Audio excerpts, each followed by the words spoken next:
አፍንጫው ለሳምንታት ያህል ፈሳሽ እየፈሰሰ የማይቆምበት ጊዜ አጋጥሞት ያውቃል ወይስ በየጠዋቱ ተከታታይ የማስነጠስ እንቅልፍ ይቀሰቅሳቸዋል?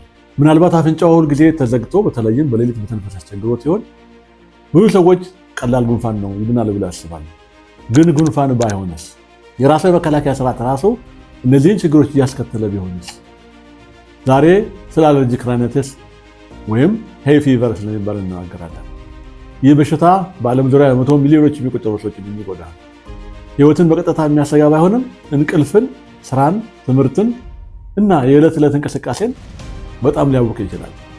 እስከ መጨረሻው የቆዩ ምክንያቱም ብዙ ገንዘብ ሳያወጡ የአለርጂክ ምልክቶችን የሚቀንሱ 5 ቀላል ምክሮችንም እናጋራቸዋለን።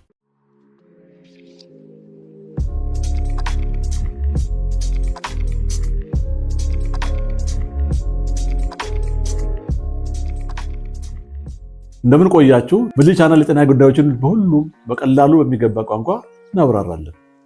ዛሬ የምንመለከተው አለርጂክ ራይናይተስ የተባለውን ነው።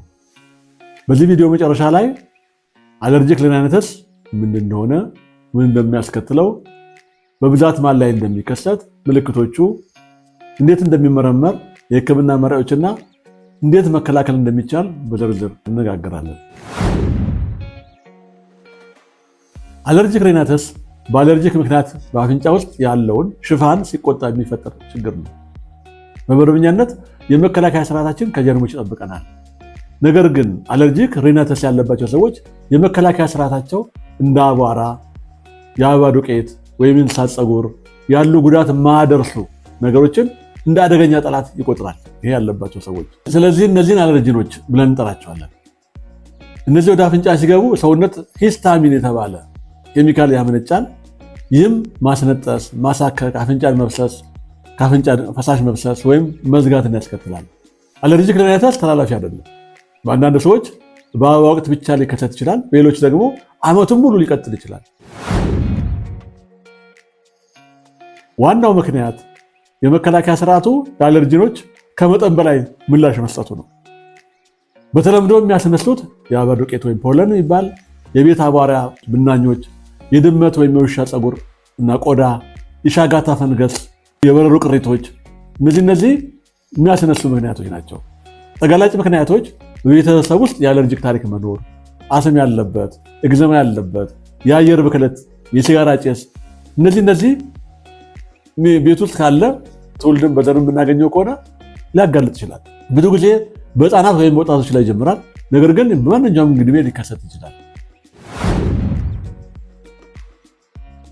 ምልክቶቹ በጣም የተለመዱ ምልክቶች ተደጋጋሚ ማስነጠስ፣ ከአፍንጫ ፈሳሽ መብሰስ፣ አፍንጫ መዘጋት፣ የአፍንጫ ማሳከክ፣ የአይን የጉሮሮ ወይም የጆሮ ማሳከክ፣ አይን መቅላትና የእንባ መፍሰስ፣ ንፍጥ ወደ ጉሮሮ መውረድ፣ የሽታ ስሜትን መቀነስ፣ የሚሰማን ሽታ ላይኖር ይችላል። ምንም አይነት አፍንጫ መዘጋቱ ምክንያት ብዙ ሰዎች ጥሩ እንቅልፍ አያገኙም፣ በቀንም ይደክማሉ። ልጆች በትምህርት ቤት ላይ ትኩረት ሊሰጡ ይችላሉ። አዋቂዎችም በስራ ቦታ ውጤታቸው ሊቀንስ ይችላል። ከተለመደው ጉንፋን በተለየ ሁኔታ አለርጂክ ራይናይተስ ብዙ ጊዜ ትኩሳት የለውም። ልዩነቱ ይሄ ነው። ትኩሳት የለውም። ምርመራው ሐኪሙ መጀመሪያ የምልክቶችንና የህክምና ታሪክን ይጠይቃል።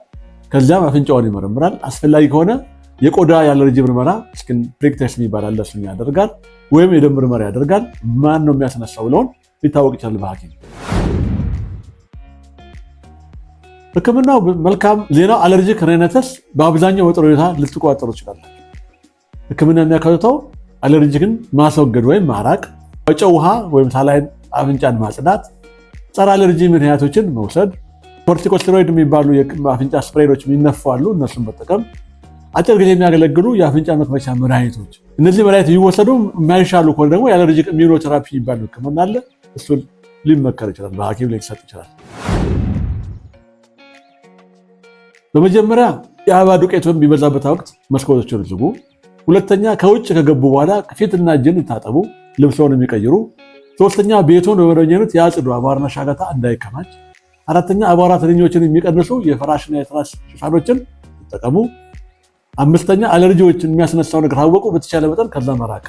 እነዚህ ቀላል ልምዶች ትልቅ ለውጥ ሊያመጡ ይችላሉ። እነዚህን 5 መከላከያ ነገሮችን መጠቀም ይኖርብናል። በመጨረሻ አለርጂክ ራይናይተስ ህይወትን በቀጥታ የሚያሰጋ በሽታ ባይሆንም ካልታከመ በየቀኑ ኑሮን በጣም ሊያስቸግር ይችላል። መልካም ዜናው በትክክለኛ ምርመራ ተገቢ ሕክምና ቀላል የኑሮ ለውጦችን ምልክቶችን በአብዛኛው በመቆጣጠር የሚቻል መሆኑ ነው። አስታውሱ፣ እያንዳንዱ አፍንጫ መፍሰስ ጉንፋን አይደለም። ምልክቶች በተደጋጋሚ የሚመጡ ወይም ሳምንታት የሚቆዩ ከሆነ የጤና ባለሙያን መክሩ። ቪዲዮ ጠቃሚ ከሆነ ከተሰማው ደግሞ ላይክ ያድርጉ፣ ሰብስክራይብ ያድርጉ፣ ሌሎች ሊደርስ ደግሞ ሼር አድርጉ። የእርስዎን ችግር የሚያስነሳው አለርጂክ ምንድን ነው? አቧራ፣ የአበባ ዱቄት፣ የቤት እንስሳት ወይስ ሌላ? ማስተያየት ያካፍሉን። ስለተከታተላችሁን እናመሰግናለን። በሰላም ቆዩ።